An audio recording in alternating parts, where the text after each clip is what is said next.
What is up, YouTube? So today I just want to do a quick little specs comparison on some Samsung smartphones to see if I personally can see any reason to get the Galaxy S21 Ultra smartphone. So I'm going to compare the specs on the Samsung Galaxy S21 Ultra, Samsung's latest high-end smartphone, compared to the last year's S20 Ultra and Samsung Galaxy S10 Plus. Personally, I bought the Galaxy S10 Plus around 1.5 years ago, and I gotta say it was quite a step up from the Galaxy S8 that I used before that. But the step from Galaxy S10 Plus to the Galaxy S20 Ultra, it was still kind of like a nice step. You really could feel, wow, it's actually speeding up quite a bit comparing the S10 Plus to the S20 Ultra. Now, but when you're looking at, for example, I've been looking at some Samsung Galaxy S21 Ultra reviews, and it doesn't really see like you really do get that there's like any reason to upgrade if you already have the S20 Ultra, because there's not really any UI speed difference. But you have this 120 Hz screen, which is a little bit higher, and the brightness is, I think, around 1500 nits compared to 1200 nits on the S20 Ultra. But I don't think really most people are gonna see a difference in that. So let's take a look at these specs here. If you start off with the weight, so the S10 Plus 175 grams, it's not even passing 200 grams, while the S20 Ultra and S21 Ultra, they are around identical, around 220 grams, so kind of quite a big difference there. But a little bit more interesting here to see that the display differences. So the S10 Plus had 6.4 inch display, while the S20 Ultra 6.9 inch and the S21 Ultra 6.8 inch, those barely have anything new there going on. They are, so the big step is from the S10 Plus. And if we go down, you can see that on the chipset we have the new Exynos 2100, which is a little bit more new compared to Exynos 990. We still know that Snapdragon is producing the best chipset for Samsung smartphones, but usually they don't have those Snapdragon. You don't get those in certain regions. The GPU doesn't seem to be a big difference. You go from Mali G77 on S20 Ultra to G78. There probably is not that big of a difference here in the S10 Plus G76. A big difference here, of course, there's like a downgrade here on the S21 Ultra where you don't get a card slot while you get it on these other older generations.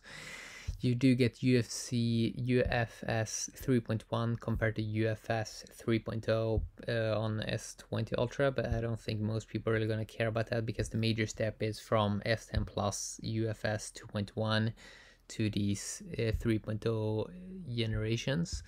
The internal memory is about the same, and the camera also, obviously there is a major upgrade from the S10 Plus to S20 Ultra, and the newer, there really is like a huge difference.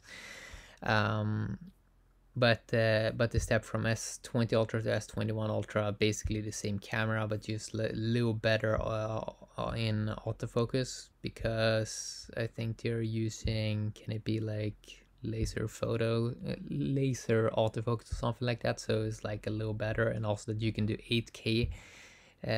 Actually, you can do, wait a sec here, 8K at 24 frames per second. I mean, it's the same on these two newer phones here. There is not really any difference there, so it's mainly just autofocus that is a little better there on the new S21 Ultra, but I don't really think most people are gonna care that much.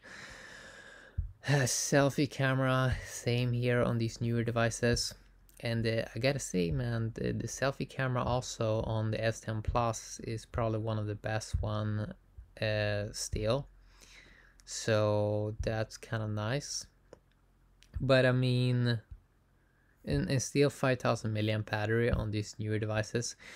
There's also some newer weird things with the S21 Ultra, that you don't get a charger when you're buying the phone, which is one of those things that's going to be a little bit annoying.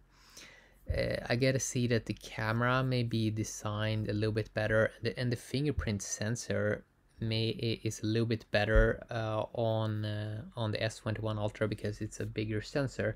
But I think most people use Face ID, and if you're already using Face ID, it's already gonna work amazing, because I have Face ID on the Galaxy S10 Plus and it already works amazing, so obviously it's gonna work amazing on the S20 and S21. So it's mainly if you just care about a larger fingerprint sensor or a little better camera autofocus.